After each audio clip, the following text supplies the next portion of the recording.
In 2009, at their annual leaders' meeting in Cairns, Australia, Pacific leaders made a commitment to improve the use of development resources, both domestic and aid, to accelerate the achievement of the Millennium Development Goals.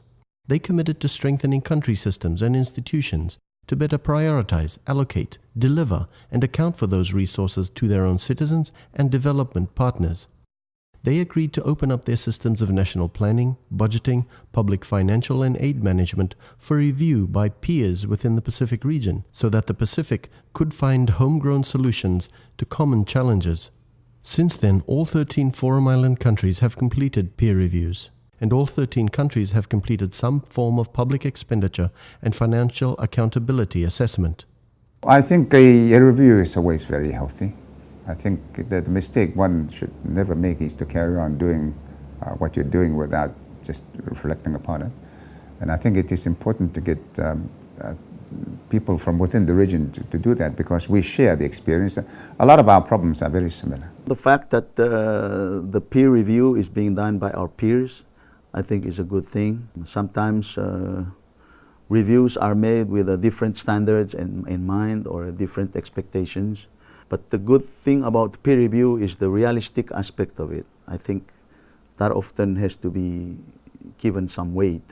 It is an avenue through which we can, through this peer review committee, be able to be told of where we are in terms of how we are compared to other neighboring Pacific countries. We know that there are brothers and sisters down in the South Pacific that are doing pretty well. Their governments are thriving. We can emulate some of this.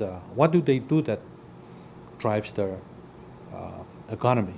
We've moved on from just the straight technical advisors doing almost everything in country.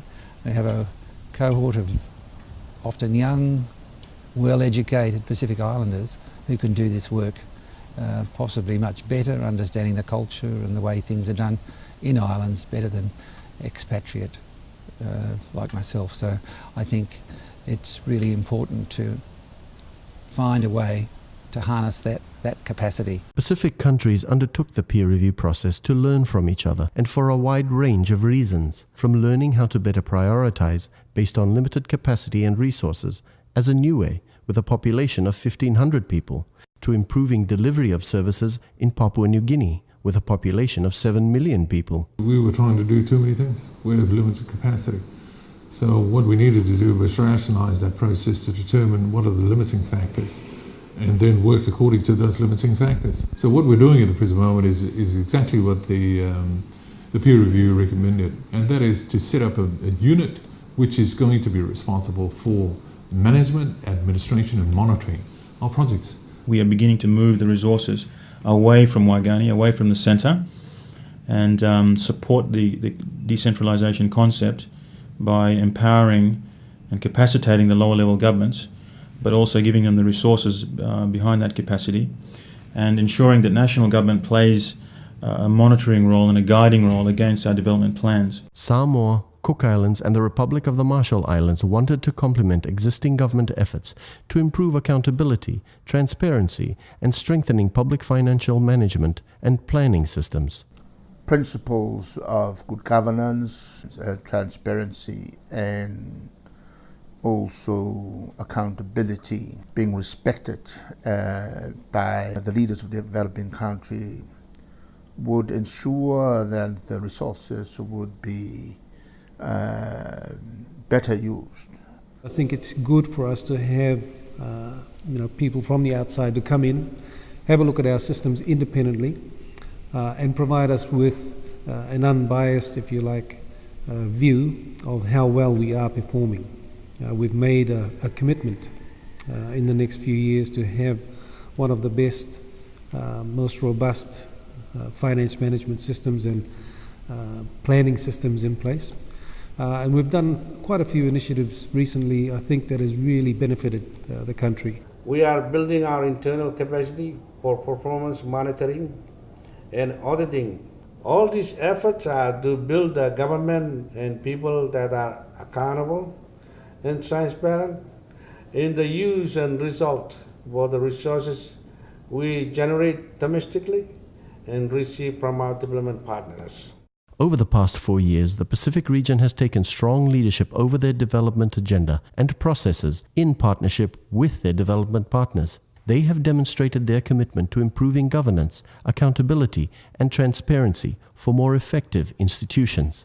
It's important that the government takes the leadership, especially in the area of donor coordination. And I have been an advocate of this principle for quite some time because there is no deviation from the principle of leadership and ownership by the governments themselves. In that way also there's a demonstration of the commitments that the government has put into relationships with their development partners.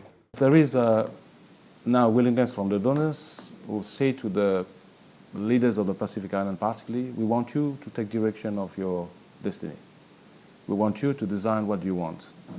And we will finance according to what you wish. They want really that we take ownership of our destiny. One of the key recommendations from the peer review process is to continue South-South learning with government attachments. In May 2014, Samoa hosted government representatives from the Federated States of Micronesia and the Solomon Islands. What key lessons did they learn, and how would they apply them? We've learnt an awful lot while we're here. A lot of the lessons we've learnt relate to working together between departments and having a cohesive suite of reforms. It's not enough just to do public financial management or budgeting. They really have to link together, and that's where the strength comes from. And that's what we've learnt here in Samoa. Everybody knows where they fit.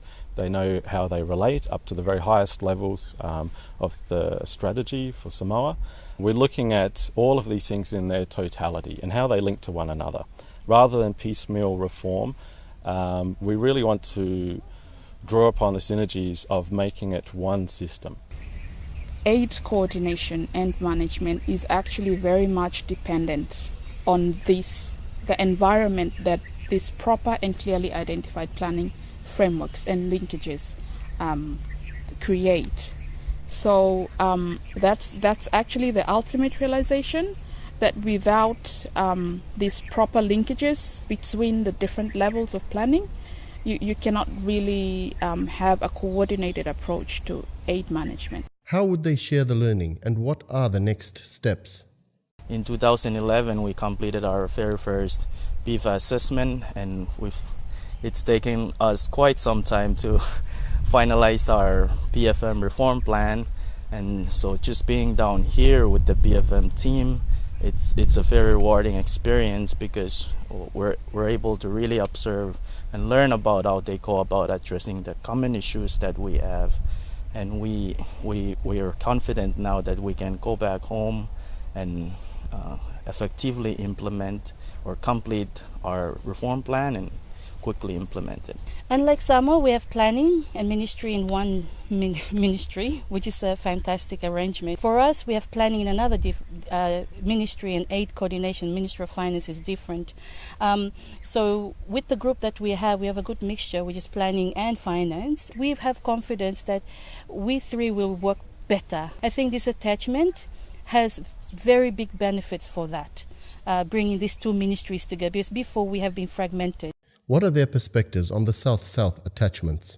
I believe that this approach would really contribute towards building the capacity and professional expertise of officials like myself and my colleagues, and help towards contributing a pool of experts or professionals within the region that we can ultimately share these resources, considering of course that one of the common challenges across the Pacific is that the lack of capacity or limited capacity. I would really highly recommend this attachment and this approach to be replicated amongst other countries in the region who have undertaken the peer review process. You see, there is value in the peer reviews, and there is value in following up with actually implementing the recommendations of the peer review process. And one such very useful approach is this attachment.